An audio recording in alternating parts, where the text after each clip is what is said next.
আসসালামু আলাইকুম। ষষ্ঠ থেকে নবম শ্রেণীর শিক্ষার্থীরা তোমাদের ষান্মাসিক পরীক্ষা আসলে বাতিল ঘোষণা করবে কিনা বা পিছিয়ে দিবে কিনা বা স্থগিত করবে কিনা, তো এই নিয়ে কথা বলবো। তো ভিডিওটি খুবই গুরুত্বপূর্ণ। অনেকে জানতে চেয়েছে যে দেশের তো সব স্কুল কলেজ বন্ধ ঘোষণা করা হয়েছে অনির্দিষ্টকালের জন্য, অর্থাৎ কবে খোলা হবে স্কুল কলেজগুলো এটা কিন্তু বলা যাবে না। ঠিক আছে, এটি হচ্ছে অনির্দিষ্ট, মানে যার কোনো নির্দিষ্ট বলে দেওয়া হয় না যে অমুক তারিখে স্কুল খুলবে বা কলেজগুলো খুলবে। তো তোমরা নিশ্চয়ই জানো যে আসলে কোঠা আন্দোলন নিয়ে সারা দেশে কিন্তু একটা বিশৃঙ্খলা আসলে তৈরি হয়েছে, বিশেষ করে ছাত্রলীগ এবং বিশ্ববিদ্যালয়ের শিক্ষার্থীদের সাথে। তো এক্ষেত্রে দেখা যাচ্ছে যে তোমাদের এই তোমাদের যেন সমস্যা না হয় এই কারণেই তোমাদের যে নিরাপত্তা রয়েছে, যেহেতু অনেক শহর এলাকায় অনেক ছোট ছোট ছেলেমেয়েরা পড়াশোনা করে বা স্কুলে পড়াশোনা করে অনেকেই।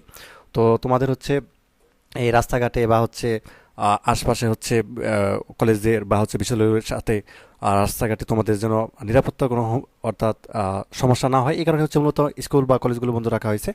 এবং সর্বশেষ যে তথ্য সেটি হচ্ছে তোমাদের আসলে যেহেতু ষান্মাসিক মূল্যায়ন পরীক্ষা চলতেছে ষষ্ঠ থেকে নবম শ্রেণী পর্যন্ত, এই পরীক্ষাটি আসলে স্থগিত করবে কিনা। তো তোমাদের আগামী 20 তারিখ যে পরীক্ষাটি ছিল, ঠিক আছে, ডিজিটাল প্রযুক্তি ষষ্ঠ শ্রেণী বিজ্ঞানের পরীক্ষাটি অনুষ্ঠিত হতো।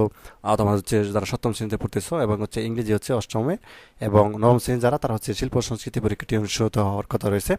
তো এই পরীক্ষাটি আসলে পিছিয়ে দিবে কিনা বা বাতিল ঘোষণা করবে কিনা বা কি করবে।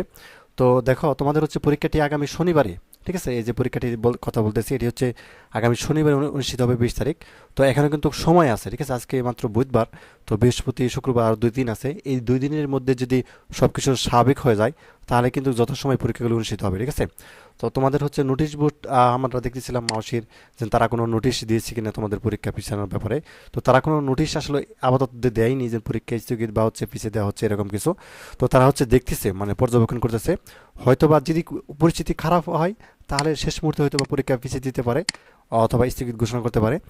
আর যদি পরিস্থিতি ভালো হয়, ঠিক আছে, স্কুল কলেজ যদি অর্থাৎ খোলা দিয়ে যদি পরীক্ষা নেওয়া সম্ভব হয়, তাহলে কিন্তু তারা অর্থাৎ 20 তারিখে কিন্তু পরীক্ষা থাকবে অবশ্যই।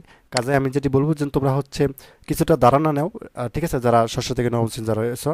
তো তোমাদের যে সাবজেক্ট 20 তারিখে যে পরীক্ষাগুলো হওয়ার কথা ছিল, অবশ্যই কিছু কিছু পড়াশোনা করো এবং ধারণা নাও, কারণ বলা যাবে না কি হবে, ঠিক আছে।